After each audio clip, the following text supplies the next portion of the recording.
o contexto em que acontece é um contexto de crise. Se a Itália está vivendo uma crise no início da década de 20, na verdade o mundo todo está vivendo uma crise, a Itália ela consegue ascender o fascismo exatamente nesse momento. A Alemanha tenta, mas não consegue. E aí ela vai pelo viés político, começa a criar um partido, né? Só que ela não tem força, justamente porque a partir da primeira metade, da segunda metade da década, a situação econômica na Alemanha vai melhorando.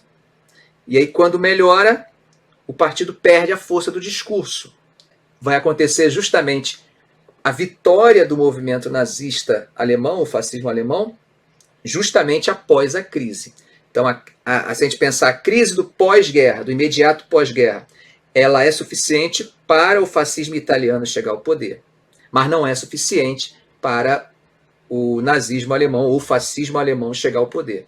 Existe o discurso, existe tudo prontinho, existe uma tentativa, mas não foi suficiente. A crise que vai permitir a chegada dos nazistas ao poder vai ser a crise do final da década, que é a crise de 29. A partir daí é como se todo o discurso que estava sendo pregado pelo partido nazista, ele realmente tomasse corpo e as pessoas ficassem fascinadas pelo discurso realmente da crise. Porque aquela ajuda americana ela não iria conseguir resolver. Se a gente pensar das origens, essas são origens históricas que ajudam a compreender a formação desses movimentos. Essa mesma crise vai permitir a chegada de um movimento similar que começa a se inspirar em Portugal.